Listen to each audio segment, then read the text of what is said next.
start enjoying everyday life. Is fear controlling your life? Fear tries to prevent progress. Not only does it torment, but it tries to prevent progress. There's only one way you can answer fear, and that's with faith. Discover the key to overcoming the fear factor next on Enjoying Everyday Life.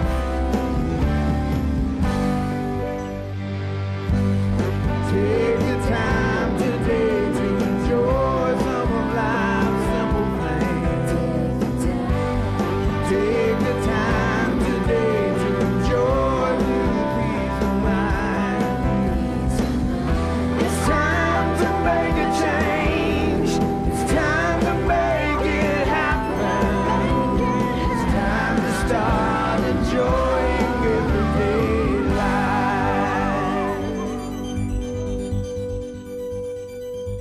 I'm going to talk to you for a short while this morning about fighting the good fight of faith.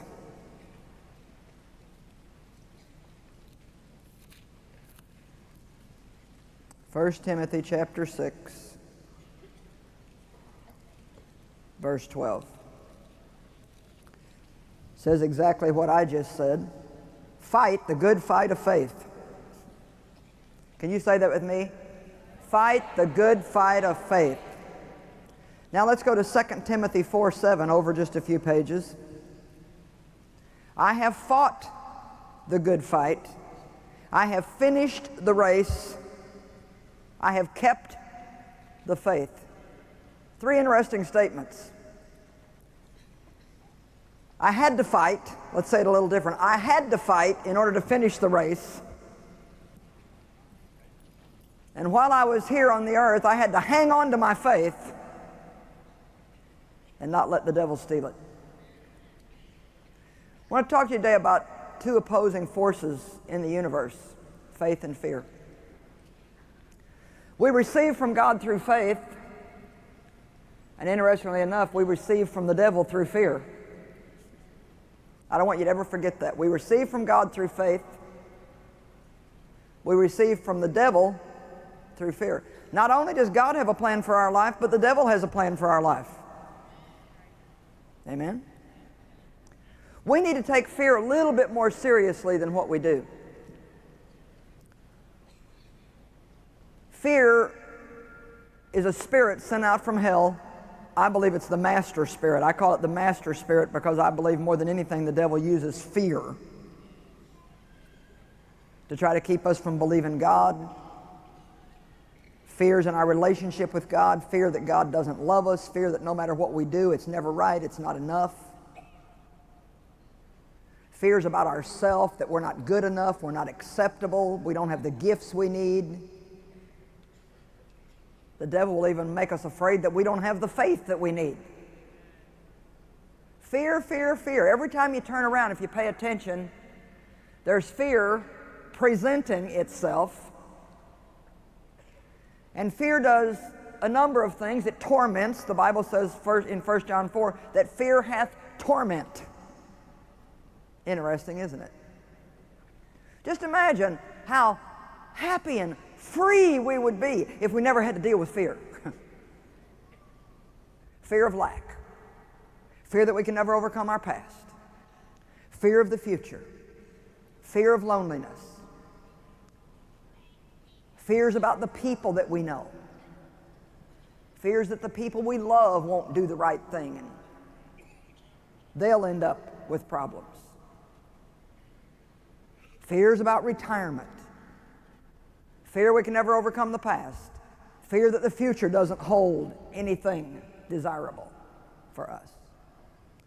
There's only one way you can answer fear, and that's with faith. Fear tries to prevent progress. Not only does it torment, but it tries to prevent progress. Every time you take a step to go forward in anything, whether that's in your giving, your ministry, personal growth, stepping out in something that you feel like God wants you to do, every time you take a step toward victory, the enemy will try to take a step toward you to drive you back where you came from. You have to understand that. The Bible says we walk by faith and not by sight. Well, a walk is a lot of steps. One step after another. All your life you're taking steps. You're taking steps of faith. And it's those steps of faith that get you to where God wants you. But every time you take a step of faith, Satan will bring some kind of fear against you to drive you backwards. I mean, even if it's an offering, you know.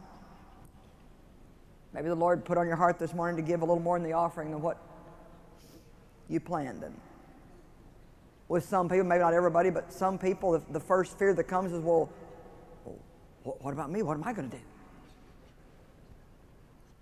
What if I don't have this? And what if I, you know, we even get afraid over all of our little comforts.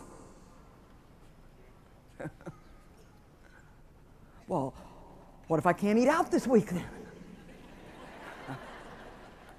When it really wouldn't hurt any of us to miss a meal or two anyway. What if I can't do this? And what if I can't do that? You know, all the what ifs that Satan puts in our mind are threats. There are threats coming in verbal form or in picture form that we see, well, what if this happens? Or what if that happens? Most of those things never happen anyway. The devil just threatens us and tries to make us think they'll happen. I think sometimes that we think having to fight a lot, or most of the time, sometimes I'm sure we feel like we're fighting all the time, something. Anybody ever feel that way? Like, you know, is this all it is a fight? Well, yes, we do have those awesome times where we feel like everything's just right, but to be honest, most of the time we're fighting a good fight of faith. Most of the time we're standing against something. We're standing against some lie. We're standing against a negative emotion. We're standing against the temptation to give up, to quit. We're standing against wanting to go slap somebody, tell somebody off, be bitter and resentful and angry.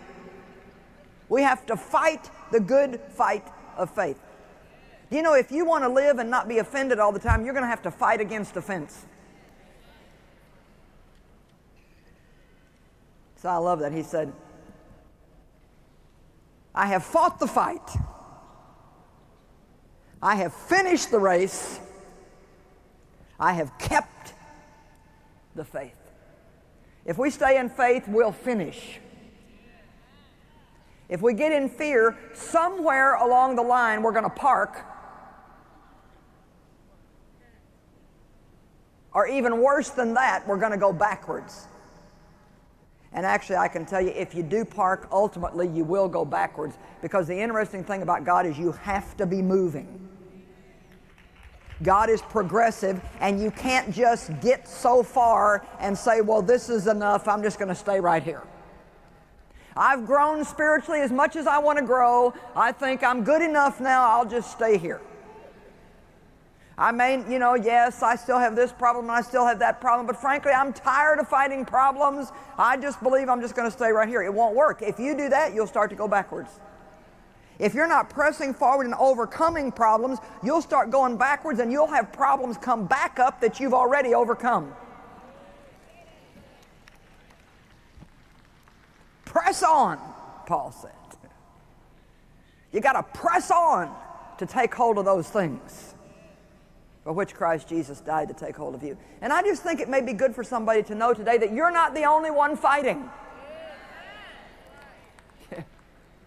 You're not the only one that gets weary, the only one who gets tired of standing, and who gets tired of resisting the lies of Satan. You're not the only one who gets tired of resisting feelings. Amen? But you know what? The devil wants to make you think you're the only one. He wants to isolate you in your thinking and make you think that nobody's going through what you're going through. I have to fight the good fight of faith just like you do. Just because people are being used by God doesn't mean they're not fighting the good fight of faith. Hallelujah. And possibly even more sometimes because people that are on the front lines affecting a lot of other people's lives in a positive way really get picked on a whole lot more than some of you who aren't called into these positions. So you better think twice before you ask God to use you. I encourage you to want to be used by God, but I'm just saying the Bible says with every opportunity comes opposition. Paul said, a wide door of opportunity opened unto me, and with it many adversaries. See, we're not realistic sometimes. We pray for opportunity and we don't realize we're going to get opposition with it. Why? Because Satan is not going to roll out a red carpet for you because you've decided to get up some morning and serve God.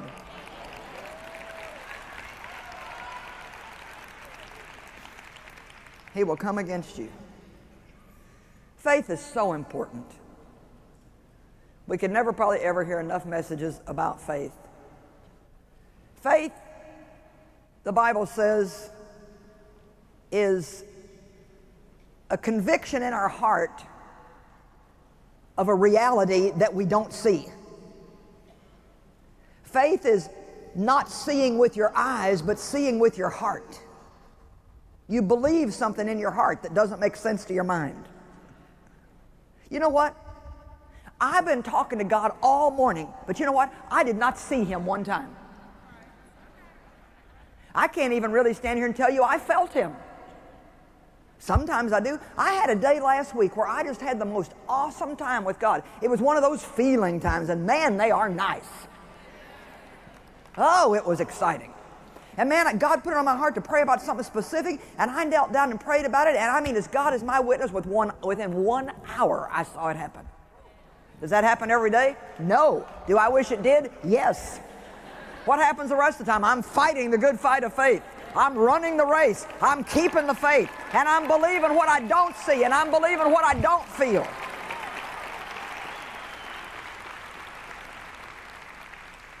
I want you to realize that. Fear is really putting faith in what you do see. Fear is putting a perverted kind of faith in what you feel. And we begin to believe the God of our feelings over the God of the Bible. More than anything, people tell me how they feel. Well, I feel, I don't feel.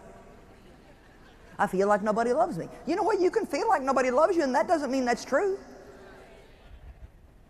You say, well, I feel like this person doesn't like me. You know, you can feel like somebody doesn't like you, and that's not even true because it's something left over from your past. Something left over that if everybody doesn't go around giving you strokes all the time and telling you how wonderful you are, then you feel rejected, but that doesn't mean it's true.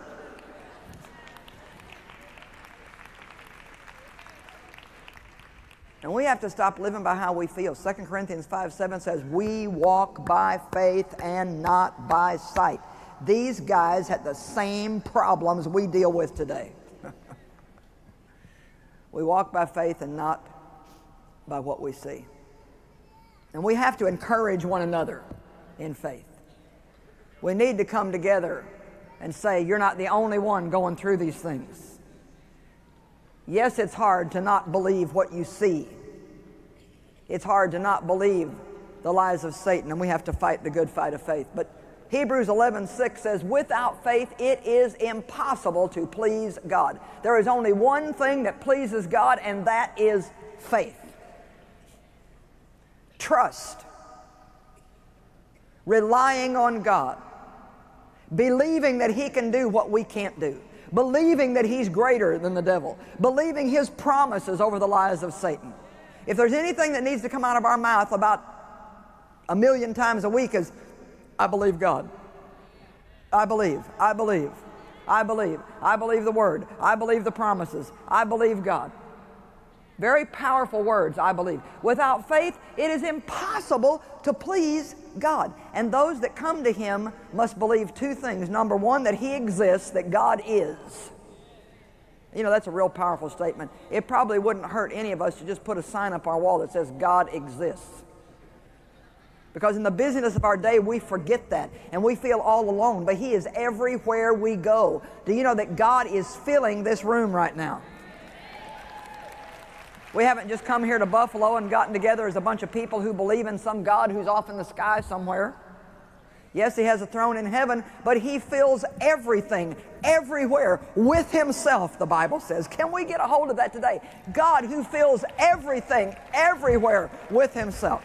Psalm 139 says, no matter where you go, I'm there. To the highest heavens or to the lowest hell, and I'm there. You cannot get away from God.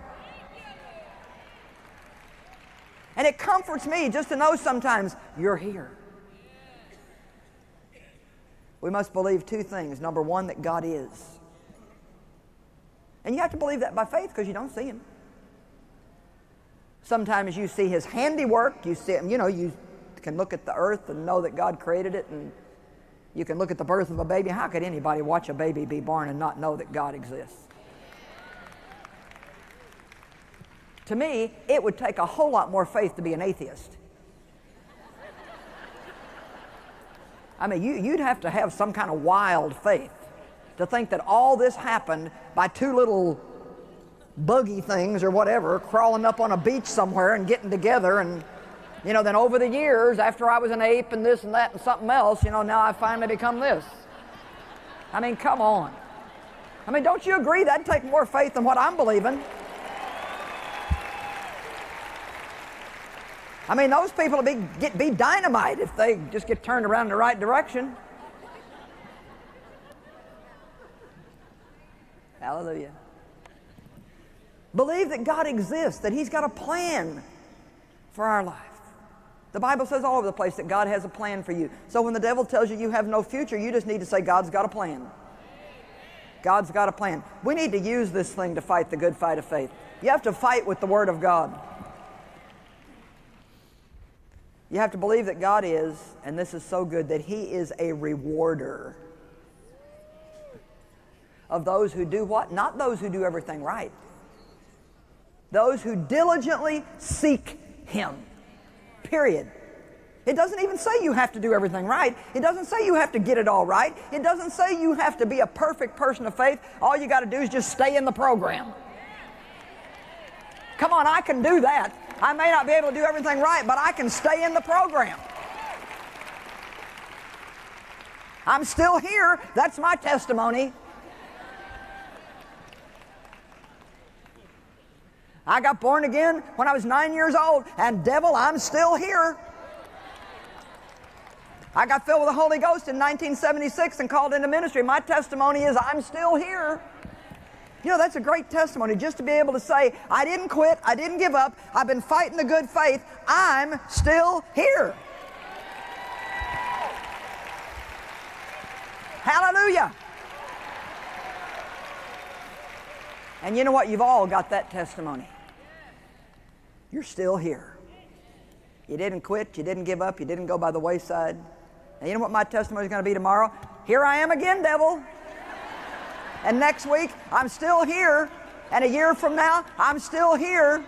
Well, but you didn't this, and you're not that, and you haven't this, but I'm still here. Everybody shout out just as loud as you can, I'm still here.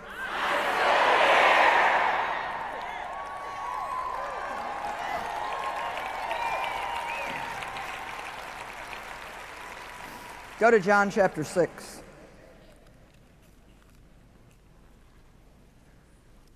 Without faith, it's impossible to please God.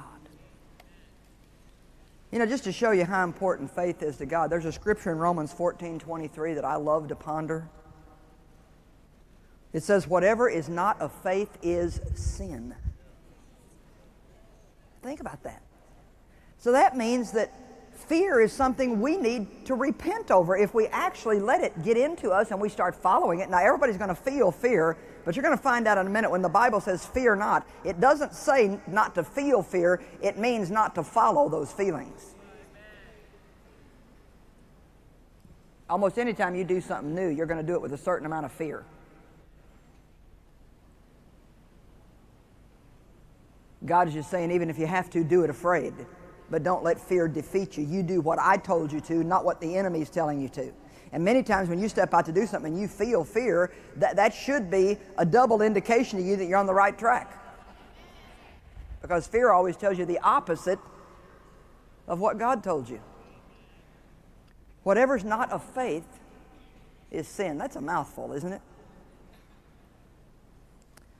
In John 6, verse 28, it says, then they said, what are we to do that we may habitually be working the works of God? What are we to do to carry out what God requires, or another translation says, what are we to do to please God? And I think we all have that question. What do I need to do to please God? How many hours a day do I need to pray? How much of the Bible do I need to read? What kind of service do I need to be in? And Jesus replied, this is the work that God requires of you, that you believe in the one whom He has sent. It's not all of our good works that God is necessarily pleased with, because you can do good works and not have any faith at all. But it's what we do by faith. You say, well, I just don't think I have any faith. Yes, you do. Because Romans 12 says, unto every man is given the measure of faith. How much faith do you have? You have however much you need for whatever you're called to do. There's some things that I don't have the faith for, but I don't have to worry about it because I'm not called to do it. Amen? I wouldn't particularly enjoy having a street ministry. I wouldn't enjoy going to the Amazon jungle and trying to go find some tribe in the back part of the jungle to preach to. I like hotels, running water, cappuccino, pretty auditoriums. Don't like dirt and bugs, and you know what? I don't feel guilty about that. Because if that's where God wanted me, number one, He'd give me a desire, and number two, He'd give me the faith to do it. And too many people spend their life feeling guilty about something that they're not doing that God never told them to do to start with. Come on, this is a let's get set free day. Amen? I used to feel guilty because I couldn't get up every morning and pray the first 4 hours of the day like some of the intercessors I knew. I thought I should do that. What's wrong with me that I can't do that? So I tried, and it was works of the flesh, and all I would do would fall asleep.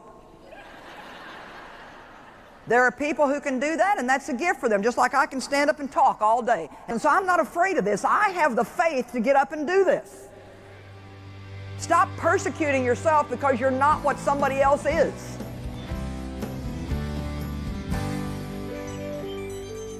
Well, you know, I hope and pray that today you've learned more about how to live by faith. We receive from God through faith, but we can also receive from our enemy, Satan, through fear. Fear opens a door for the enemy to work in our lives. The only acceptable attitude that a Christian can have is, I will not fear. God rewards those who diligently seek Him, so make a decision today to fight the good fight of faith, finish your race, and seek God with your whole heart. Today we're offering a series of teachings that I believe will really help you. They're going to help you think big, expect greater things from God. God's got an awesome plan for your life, and He wants you to cooperate with Him by thinking big and speaking in agreement with His Word. You stay tuned. We want to give you some more information, and I'll be back with a closing word.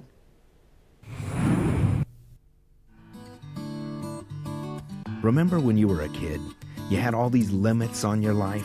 If you have something in your life that's holding you back from living your dreams, living life to the fullest, maybe it's time you discovered a life without limits.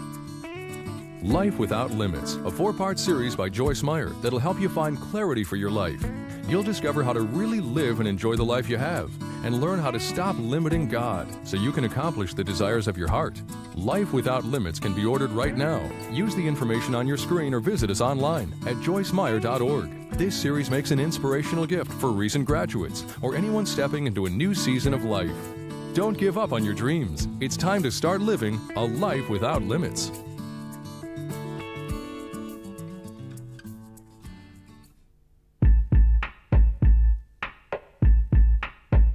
If you didn't make it to the 2004 Women's Convention, you don't know what you missed. Come on, we're going to have a good time. Bring everybody you know. It was totally awesome. I don't know why you would not want to be here. It will change you forever. Don't let anything hinder you next year. Get it going now. Make the plans now. It's not too early to start thinking about this fall's St. Louis International Women's Convention. Come be part of this 23rd annual Joyce Meyer Ministries event and experience life-changing teaching, dynamic praise and worship, and empowerment to become the woman God has called you to be. You won't want to miss the uplifting messages of Joyce Meyer. And the things around us do affect us. If you're around a bunch of depressed people, they're going to pull you down. If you're around people who encourage you and compliment you, they're going to lift you up and make you feel like you can do anything. With special guest Creflo Dollar. I'm fed up with it. You are not some second-class Christian just because you are a woman. From Hillsong Church in Australia, Christine Kane. What the blood of Jesus does do is it gives us a life beyond our past to the awesome purpose and the awesome destiny that Jesus Christ has for us. And special music guest, CeCe Winans.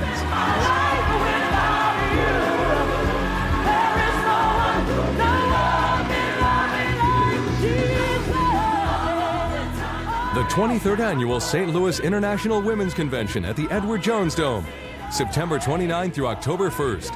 Mark your calendars. Registration opens June 20th. Log on to joycemeyer.org for more information. And make plans to meet Joyce in St. Louis.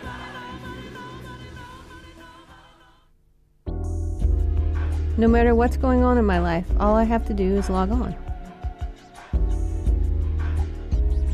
And there's always something to encourage me, to lift me up, to change my perspective.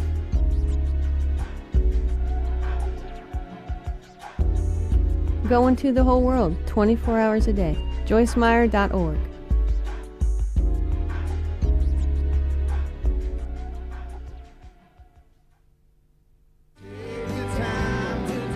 Our monthly magazine has a brand new look with more features than ever before. Give us a call and find out how you can get the monthly Enjoying Everyday Life magazine delivered to your front door absolutely free. It's time to make a change. It's time to make... Be sure to join us next week for shows with Dr. Don Colbert, who is a medical doctor and a nutritionist. We will be discussing the importance of living a balanced life and handling stress. I also want to just say to you that we love you, God loves you. He's got a very good plan for your life. Stay in the Word of God because you'll learn principles that will help you enjoy your life more than you ever have before. God bless you. Joyce Meyer believes that God has a future and purpose for your life and that you have an incredible destiny. Your monthly partnership plays an important key to that destiny, as Joyce can impact your life on a regular basis, giving you new insights and information into God's Word through television, teaching tapes, our magazine, monthly letters, and more. Plus, when you join us in partnership, you're playing a vital role in making a difference in the lives of millions of people around the world. So call or write us and help us take this life-changing message to every nation, every city, every day. Plus, if you have any needs or prayer requests, please let us know, and we'll agree with you for God to make a difference. We also encourage you to check out our website at www.joycemeyer.org, where you can find important ministry updates, access Joyce's teaching resources, her travel schedule, visit our online bookstore, and more. So contact us today as you continue the journey enjoying everyday life. It's time to start.